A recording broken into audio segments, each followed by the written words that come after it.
First thing you should have done is have a folder with your name on it. I've got my folder right there. I'm going to show you two things about downloading that you need to be aware of. It depends on what program you're using.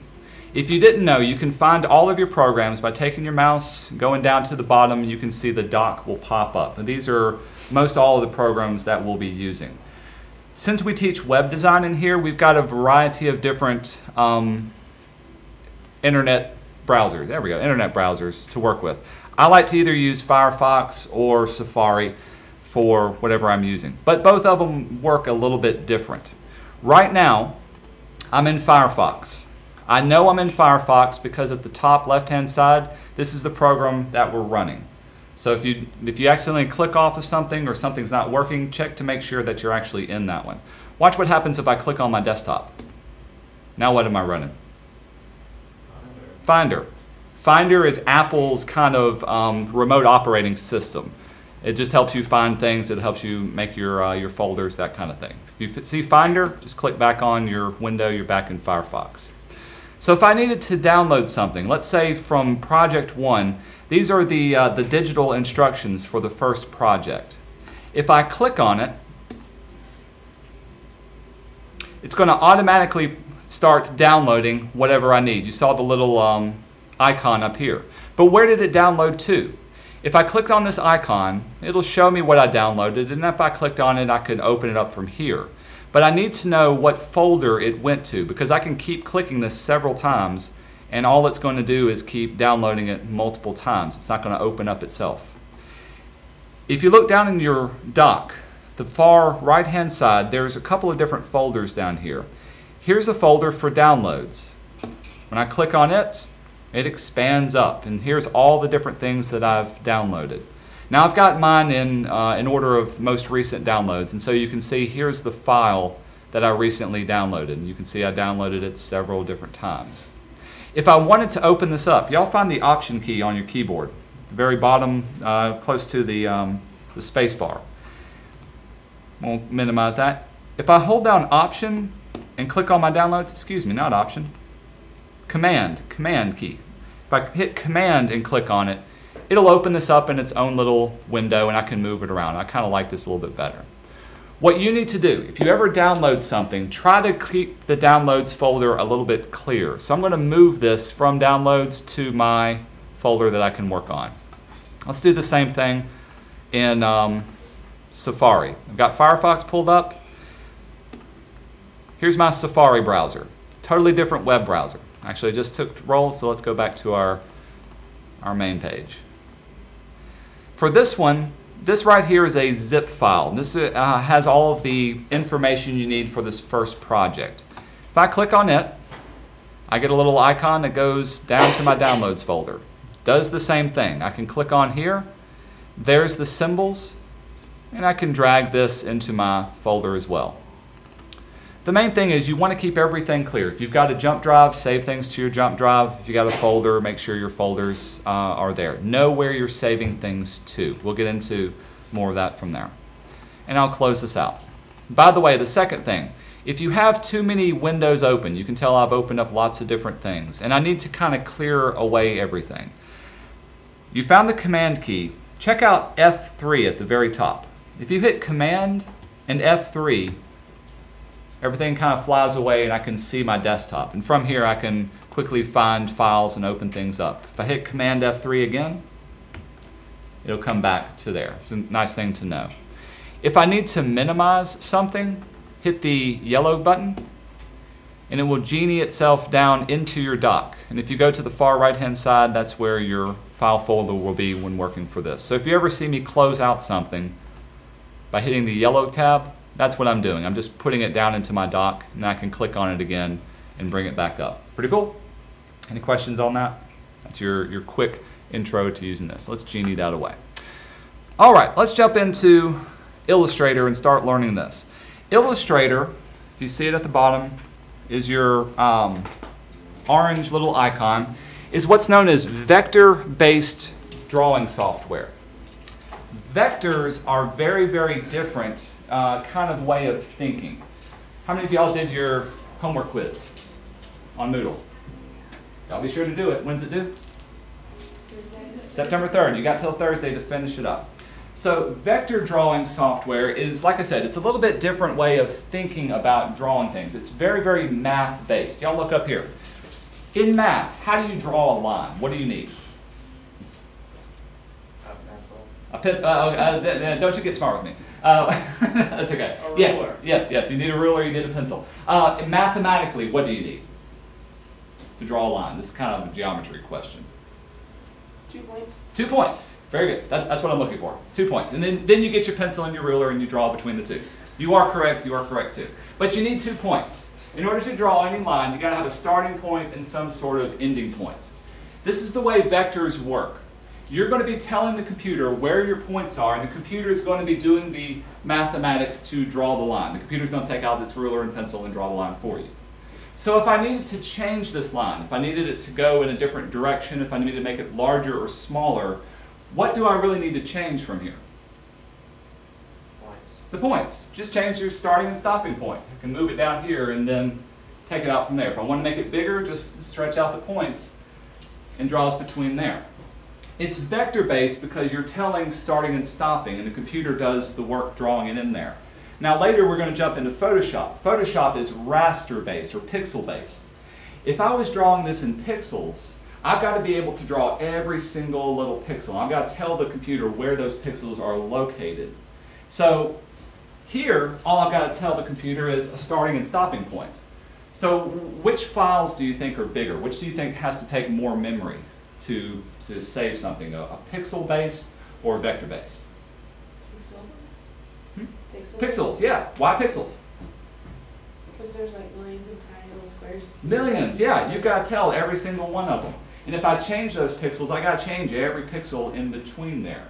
But not so in Illustrator. In Illustrator, all you got to do is tell the points and how to draw this. From here, if I wanted to start drawing shapes, it's simply a matter of telling how many points I have and how I want them to be connected. If I wanted to rotate something or make it larger, all I got to do is change those 4 points. So this is kind of the essence of what Adobe Illustrator allows you to do. Now there's another advantage for doing this besides having smaller file sizes. If I needed something to be very, very, very small, then I can take a vector-based object, scale it down, and it will still look good because the computer will render it. If I need something really huge, I can take it and scale it up, and the computer will render everything in between.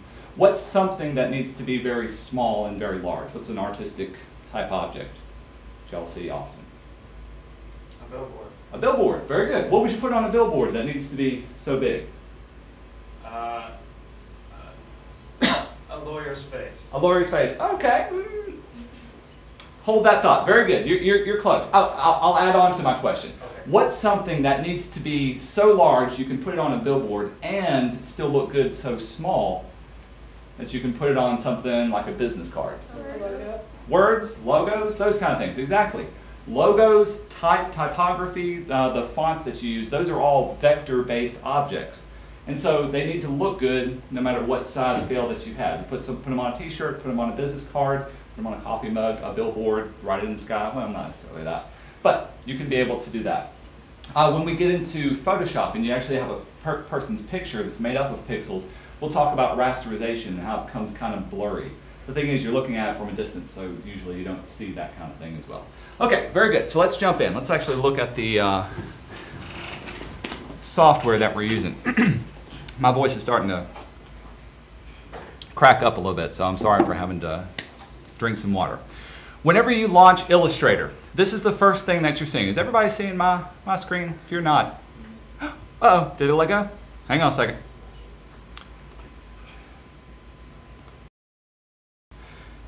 Jumping back into Illustrator. Whenever you launch Illustrator, especially if it's the first time you've launched it, the first thing you'll see is a welcome screen. And there's a couple of different things that you can click on. New features, getting started, they'll give you tools and tips. The main thing that we'll be using is Create. And this is where you can create new kinds of documents. The print, the web, the video, all of these, you have to set up your documents a little bit differently, and it has to do with how it interprets colors. If you're printing something off, your printer uses different color schemes than your monitor uses. So if I'm making something for web, I have to use a different color space. We'll get into that a little bit more. If for some reason somebody's closed out your welcome screen, this doesn't always have to come up, and this is all you see. If you ever need to make a new document, look at your Windows drop-down windows at the top. File, down to New, and this will bring up your dialog boxes. So kind of the first thing to be aware of are your drop-down menus at the very top. Some of these we'll use a lot more than others. Things like if you click on Illustrator, here's where you can just quit out of Illustrator, or you can find the preferences. Later we'll talk about the windows. But that's the first thing to know. The second thing is, where do you find all of your tools? For the majority of the time, your tools will be off to the left-hand side over here. And I can click and drag this around. If you ever see an arrow, you can expand or change the size of your palette. Sometimes I like to keep my palette like this. And here's all the tools. We won't be learning all of the tools for this class, but we're going to use the majority of the most commonly used ones. If I ever mouse over a tool and I hold it there, notice that I get the what's called the tool tips. It'll give me the name of that tool. So if I ever say, hey, find your pen tool, well, if I mouse over it, it'll give me the name of it, and I know I found my pen tool. The second thing to notice is if it ever has a little arrow at the bottom right-hand side, you can click and hold on that tool, and it'll pop out and show you some more tools. And these tools are usually related to each other. So for instance, today we'll talk about the shapes tools. And so I see there's different shapes. I can click and hold and start to use those as well. And that's how I was able to find those and use those. From here, at the very top, if I've chosen the tool, these will give me some more tool options. Tell you what, let's make a new document so I can open these up. We'll say OK. When I start to use tools, at the very top, these are my tool options, and these give me a little bit more adjustments to whatever tool or whatever object that I'm working with. Things like changing the colors of your objects or changing the size and the width of your stroke and outlines. These will come in handy when you start actually making things. Since I created a new document, the area that you're working on is called your artboard. For Illustrator, I'm going to back out, Command -sign, it will zoom out. Since I'm working in Illustrator, everything that will print needs to be inside of this artboard area. Now I can make things and put them off on the gray area on the outside, they just won't be able to print. So if I made, say, a square and did something like this, the square is kind of straddling here and here, only this part would print. I would need to make sure it's fully inside the printable area before I print it off and use that. Or I can drag it out here and work, and it's not going to take up any printable area. All cool? So I've got my artboard, my working area, I've got my tools, my tool options at the top. The final thing to know and where to find are all of your palettes that are associated with whatever tool or object you have. Palettes will let you fully customize where you're working. Notice at the very top, I can click and drag and move my palettes around. There's my little arrow, and I can minimize these. So if you ever see just the icons, of course you can scroll over it and get the name of it. I can click on it and it'll pop out. Some of these we'll use more often than others, or I can hit my arrow and fully expand these. Some of these palettes are nested within each other, so it kind of takes a little while to find these. For instance, I use the stroke palette a lot. If I wanted to, I can click on the word stroke and pull it out, and I've got it all by itself. If I need more information, I can double click the name and it will pop out and give me even more options to this. As you start using these, you'll become a lot more comfortable. Here's the first thing that I tell students. 90% of your job is just simply finding the tool. Once you find it, then you get to use it. So finding where you need to find the palettes, finding the correct tool, that's going to be the hardest part of this job. If I needed to dock this back in here, I can drag it, you can see it'll outline, and there it is, all placed together. The best thing about docking these palettes together is you can see I've got a lot of palettes open, but it's not taking up a lot of my screen. So having these kind of placed off to the side and keeping them nice and neat tends to work out really, really good. The final thing to show you, if for whatever reason you need to find a palette and you can't see it over here, here's where you can find all of your palettes. If you go up to Window, this is your drop-down menu, here's a list of everything that can be opened. And so if I needed to find, say, my links palette, well, it doesn't have a check next to it. If it has a check, then it's already opened. But if I click on links, it'll open up that palette. Now I can move it off to this side. If I ever close it out and I need to find it again, here it is up here as well. Same way for your tools, same way for your different controls and even the different projects that you have open as well. All cool? Any questions on this so far? So far, so good. Let's jump into the project that we're actually working on. So I went ahead and downloaded the instructions for this. It's in my folder. If I open up the instructions, hey, what program am I using when I open that up? How did you know it was Acrobat Pro? The top left-hand. Top left-hand corner, so I know I'm looking at the right thing. At the very bottom left-hand corner of most screens, if you want to scale it and be able to see it, you can click on the bottom left edge and it will scale in so I can view whatever I'm looking at. And this is, of course, is a PDF, and so I can page down and see my step-by-step instructions. It's very important that you pay attention to each step that's on here because it's going to show you how and when to use something. So if it says in Illustrator, go to File and New, you need to do that to create a new document. If it says find a new document setup or change the size to letter, one thing at a time will allow you to do that. I'll keep scrolling down. Sometimes it will give you some photos to look at to give you an idea of what it should be looking like. And some of these pages will have a little orange box inside of it. The orange box isn't exactly part of the project. It kind of goes into explaining a little bit more about the project. So these are kind of things that you can skip over when working through, but you can come back if you want to learn more about, for instance, using smart guides, or if you wanted to learn, let's get another one. There's rounding corners. If you want to know with working about live corners, there's that from there. And these are the way all of the projects are laid out from here. So let's go on. Oop, there we go. I'll scroll up. It breaks everything down that you need. The main thing is follow one step at a time when working through this. So the first thing we're going to do, let's go to our symbols. I already had one open for the first stage. I'm going to close this out. I'm not going to save it. Yeah, here we are. Here's what you are going to be creating. When you download the instruction resources for this one, let's open these up under symbols, they're going to give you a variety of little icons that you're going to recreate in Illustrator.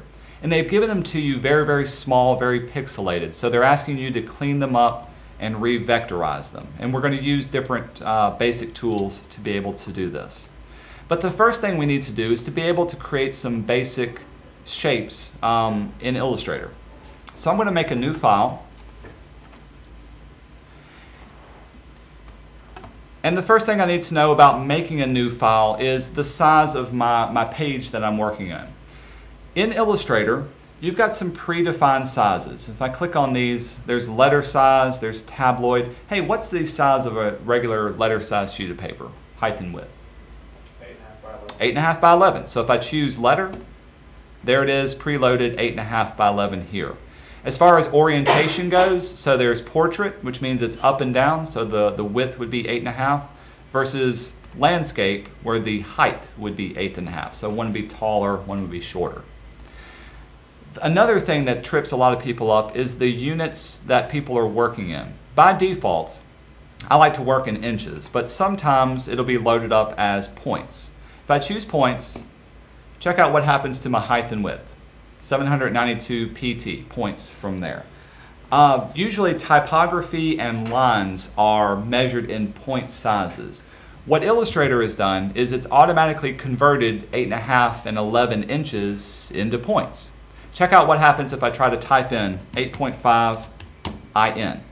When I click off, it automatically reconverts it back to inches from there. So that's one thing to kind of pay attention to when working with this. Let's go back to inches, and I'll choose letter size from here.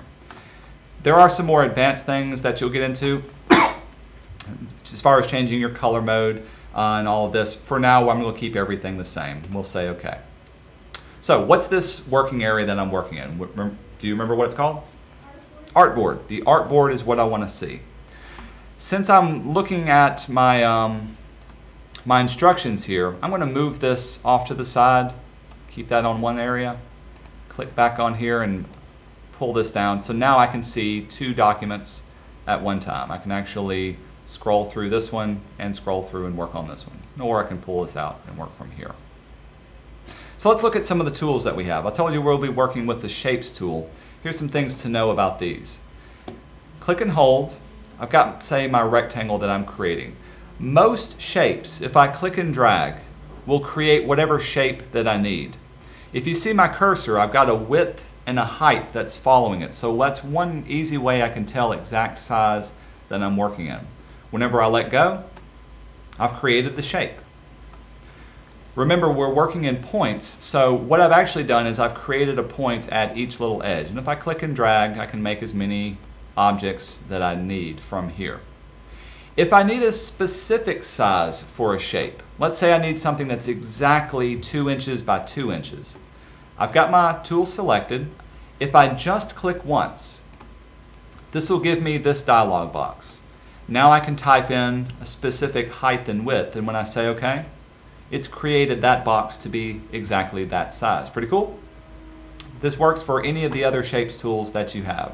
An ellipse tool, I can click and drag, or I can click once and give it a specific height and width and type it in there. Some tools actually have more options than others. Say the polygon tool. In this case, if I was to click this one, it doesn't have a height and width. Instead, it's working on a radius basis. So if I needed a radius of be 5 inches, and what's a non-sided polygon called? Nonagon. Nonagon, very good. There's a non-sided 5-inch radius polygon created from there. Do you see the little points that are kind of lit up from here? Those are my vectors that I'm working with.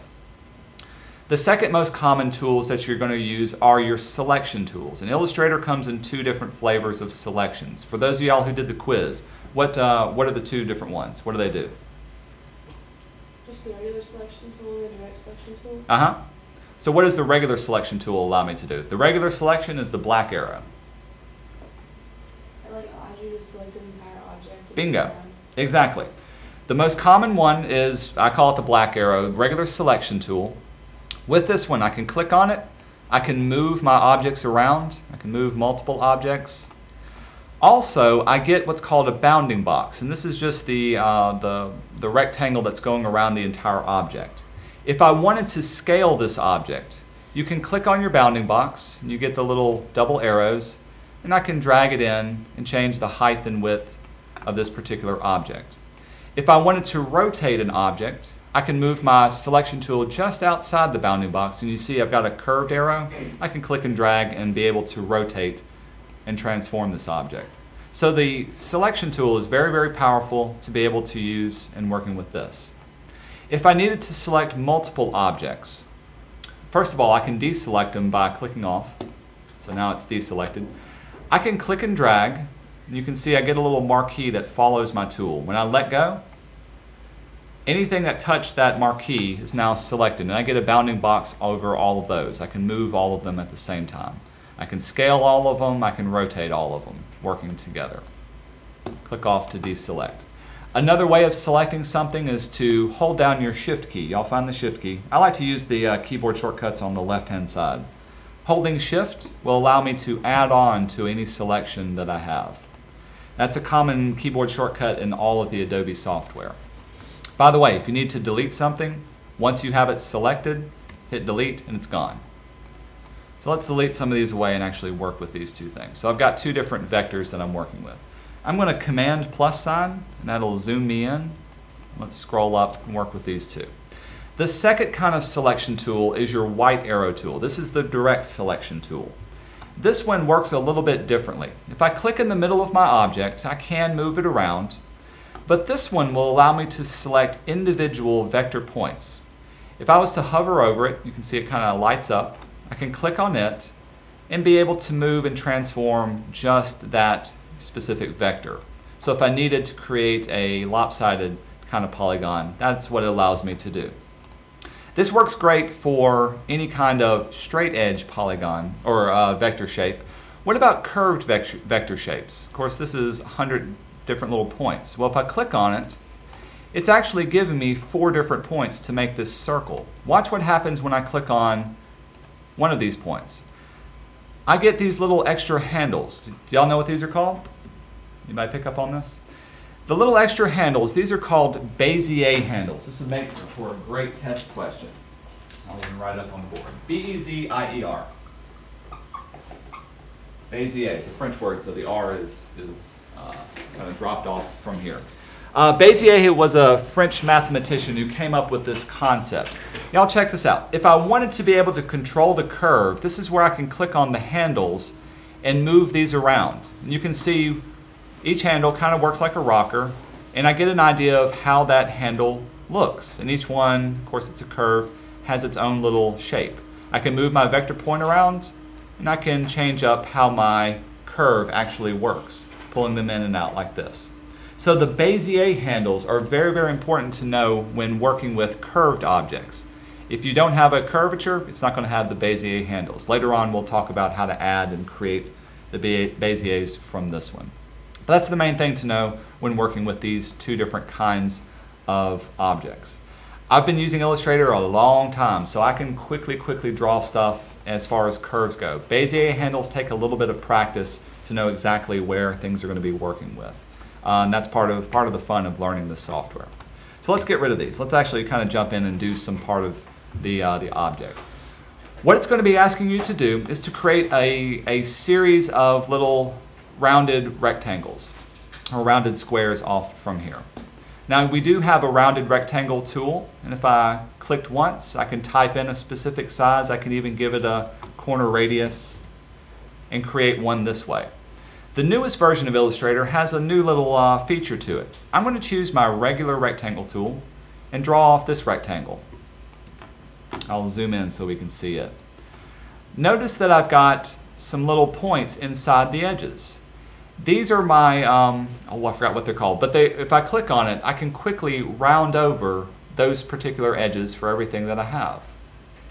And so very quickly I can transform something that had a straight edge into a rounded edge and create it like that. If I needed to change the color of an object, let's say this one, there's two places you can look for this one.